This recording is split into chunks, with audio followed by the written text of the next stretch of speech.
Cześć siemanko! Dziś będziemy sobie robić unboxing dwóch paczek od dwóch różnych subskrybentów i też na przykładzie tego unboxingu zobaczycie sobie, że naprawdę warto jest dbać o pakowanie przesyłek. Dlaczego? Ano dlatego, że na początek pokażę Wam pierwszą paczkę i według mnie to jest wzorowo spakowana paczka. Jest owinięta streczem, jest zabezpieczona taśmą.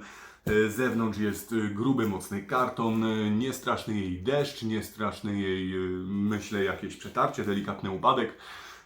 Nie wiem jak w środku, zaraz sobie zobaczymy, natomiast na ten moment wydaje mi się, że jest jak najbardziej sztos. Natomiast tutaj mamy przykład, jak nie pakować przesyłek. Tutaj mamy trochę taśmy, porozwalany karton, który nie przeżył, gdzie tak naprawdę, gdzie tej wysyłki coś tutaj z boku wystaje. Generalnie tą paczkę odebrała mi wczoraj żona i mówiła, że coś tam w środku grało, coś wypadło, gdzie coś tam, nie wiem, ona się też nie zna. No, zobaczymy co tam w środku, natomiast nie wygląda to za dobrze. Zaraz Wam tutaj pokażę na przybliżeniu, że nawet nie ma żadnej przekładki pomiędzy sprzętem, który jest wewnątrz, więc nie przedłużając, zaczynajmy.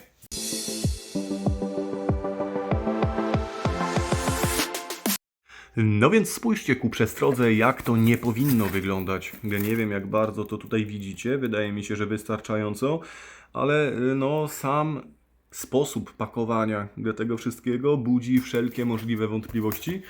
I jeżeli robicie komuś przesyłkę, robicie to pierwszy raz, nie róbcie tego w ten sposób. Kurczę, no tak wy chcecie wysłać coś, żeby dotarło w jednym kawałku, jak i człowiek, który to chce, żeby to dotarło w jednym kawałku. Więc nie róbmy sobie nawzajem przykrości i na przyszłość starajmy się lepiej pakować te paczki. Więc cóż, no jest jak jest, a nie przedłużając, przechodzimy do unboxingu. No więc co, na początek zrobimy sobie tą lepiej spakowaną paczkę, a później sobie sprawdzimy tę drugą i zobaczymy, czy coś tam faktycznie przeżyło, albo co się uszkodziło.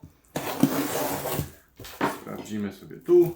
Troszkę eksperymentuję z kątami nagrań, generalnie u mnie ostatnio troszkę rewolucyjnie. Dużo zmian, więc też gdyby się okazało, że wcześniej uważaliście, że było lepiej, dajcie znać w komentarzach. Dalej będziemy eksperymentować. Spróbujemy znaleźć taki złoty środek. Być może też za jakiś czas dorobię się trochę lepszej kamery i wtedy już w ogóle zrobimy sobie sztos.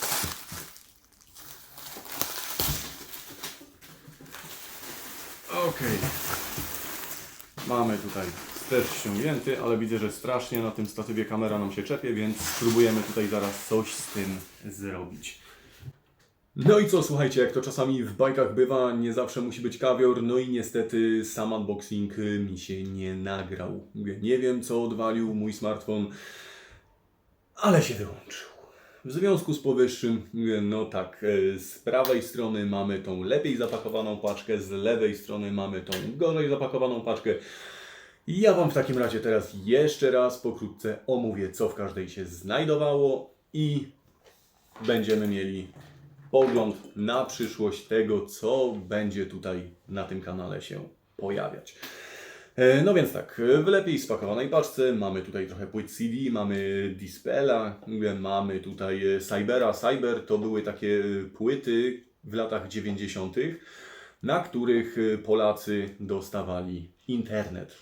Wyglądało to tak, że w Cyberze często gęsto, sam takie płyty kupowałem, w Cyberze często gęsto część stron internetowych była miesięcznie archiwizowana i wgrywana na płytę, dzięki czemu Polacy nie posiadający internetu, a było nas wtedy większość, mogła sobie ten internet na takich płytach właśnie przeglądać offline. Wiem, że dziś to może brzmieć całkiem abstrakcyjnie, natomiast kiedyś tak było, tak to właśnie kiedyś wyglądało.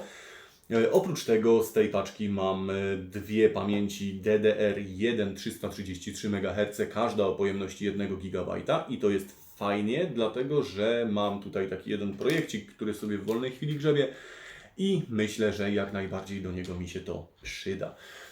Dodatkowo co tutaj mamy? Mamy tutaj dyskietki. Mamy tutaj dyskietki 3,5 cala. Te dyskietki jak najbardziej mi się przydadzą, dlatego że jak też już wcześniej wspominałem wielokrotnie, jest dużo oprogramowania na stare laptopy, które na tych dyskietkach po prostu lepiej mi funkcjonuje, jak przykładowo Partition Magic, którym sobie mogę przygotować z dyskietki partycję w troszkę lepszym interfejsie i możliwościach, jak pozwala mi na to wbudowany program w Windowsa czy też w DOSa.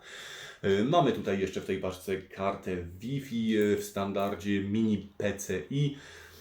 To jest karta Intela, jest to karta 2100, czyli dla tych, którzy się nie orientują, jest to ostatnia karta Wi-Fi, która natywnie wspiera Windows 98. Więc tak, jest to bardzo fajna karta do starych lapków, jak znalazł, stworzona. Kolejna karta jest już na mSATA i jest to, znaczy nie na mSATA, tylko na Mini PCI. I jest to również karta Intela Wi-Fi, bodajże BGN, i do nowszych lapków również będzie jak znalazł. W paczce znalazł się również kontroler, przelotka z SATA na IDE. Te małe klocki znacie już z moich wcześniejszych filmów.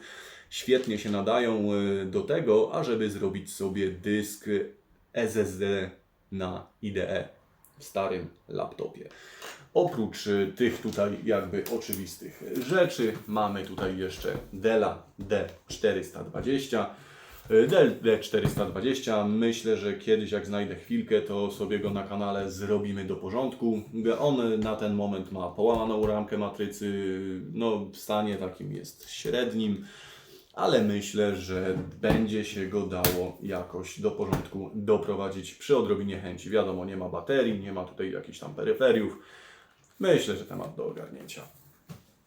Kolejnym laptopem w paczce był laptop 510M Inspiron.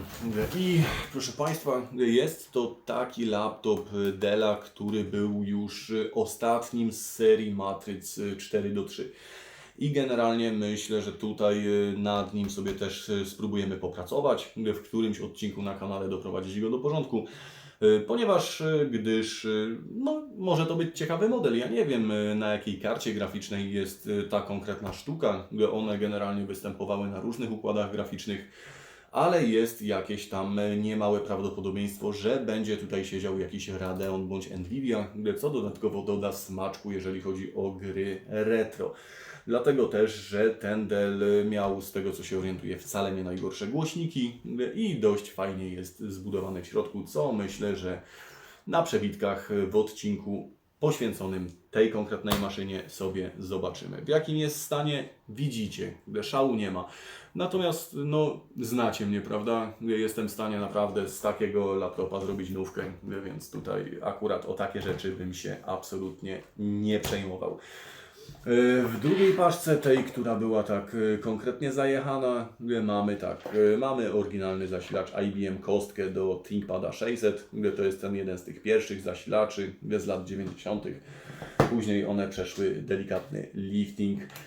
Mamy trochę kości RAM-u, mamy tutaj 1 GB na DDR-ach dwójkach, 2 GB na DDR-ach dwójkach, 256 MB na DDR1, 512 MB na DDR1, 256 MB na DDR1 i 512 MB na DDR-ach jedynkach.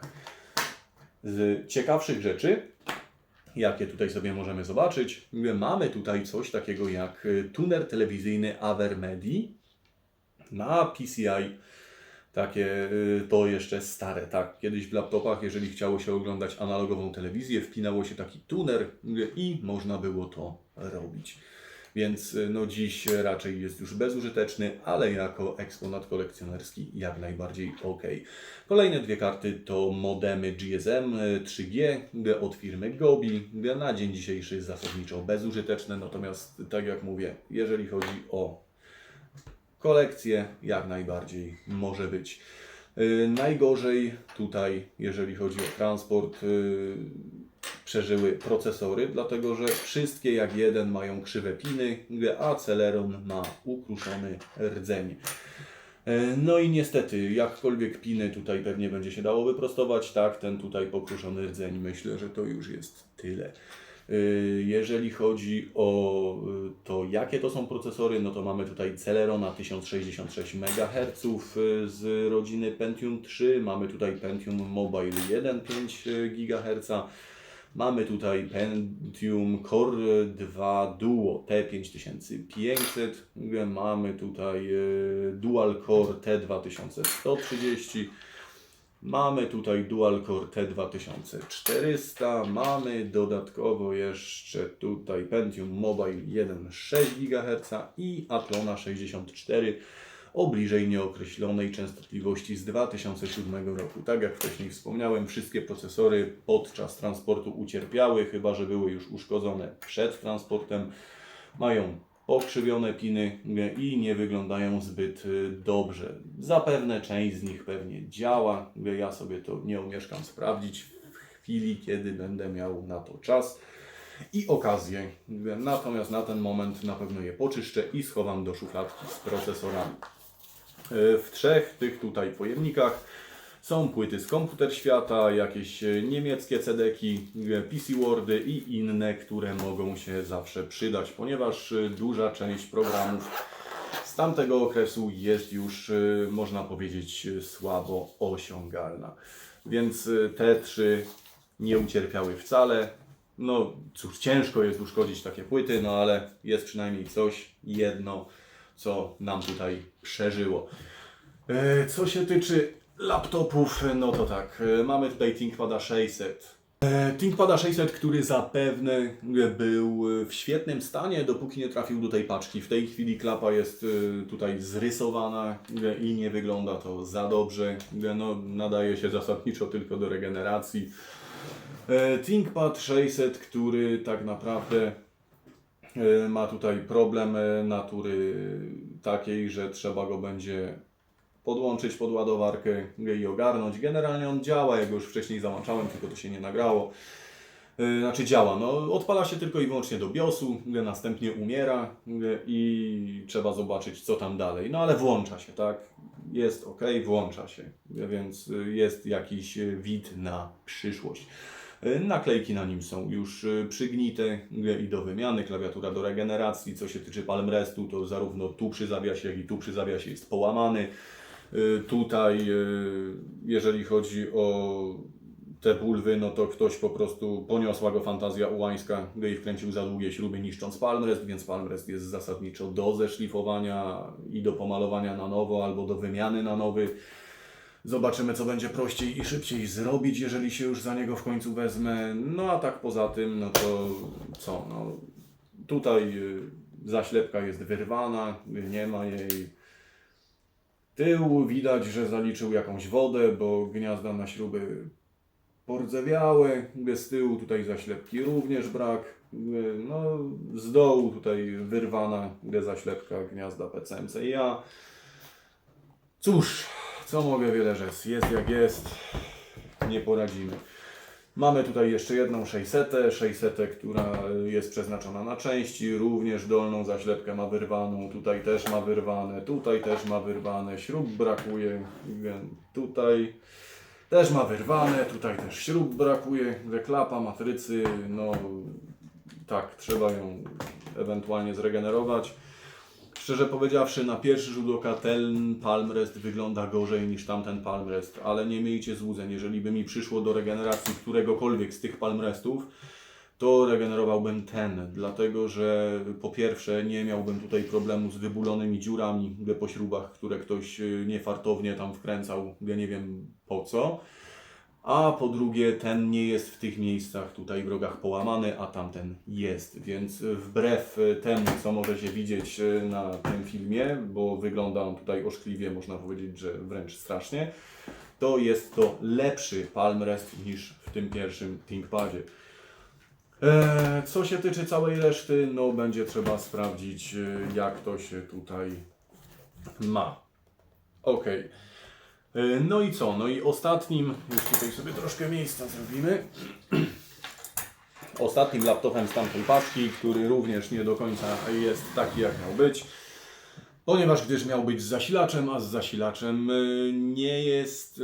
Ja tutaj takiego zasilacza u siebie nie mam na razie skąd skombinować. Mówię, wtyczki wyglądają mniej więcej w ten sposób, więc jeżeli ktoś z Was miałby taki zasilacz, chciałby pomóc, chciałby sprzedać, pisać, myślę, że się dogadamy.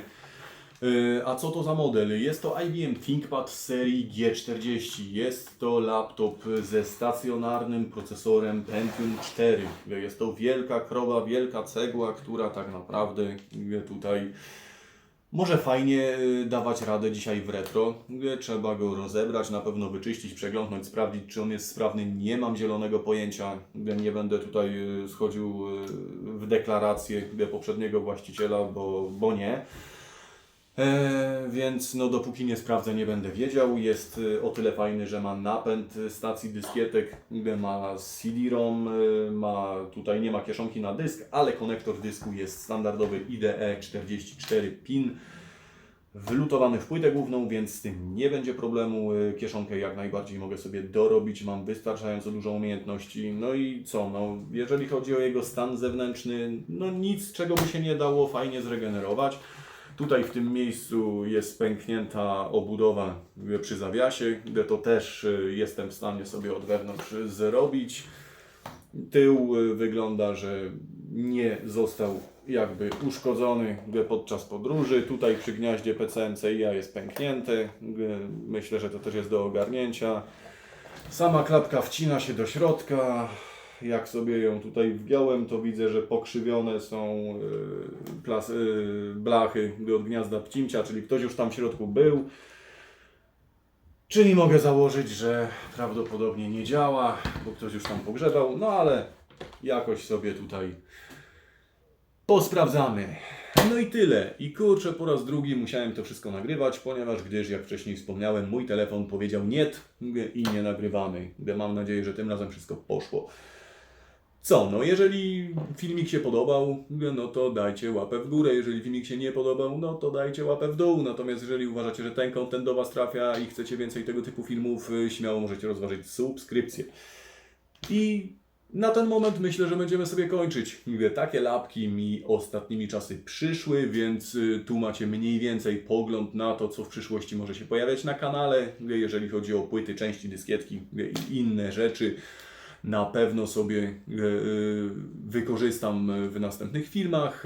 Jeżeli chodzi o same przesyłki, to wielkie dzięki chapeau bas za eleganckie spakowanie panu po prawej stronie, no i dzięki panu po lewej stronie. No jest jak jest. Musi się jeszcze wiele chłopak nauczyć. Na razie myślę, że tyle. Dzięki. Cześć.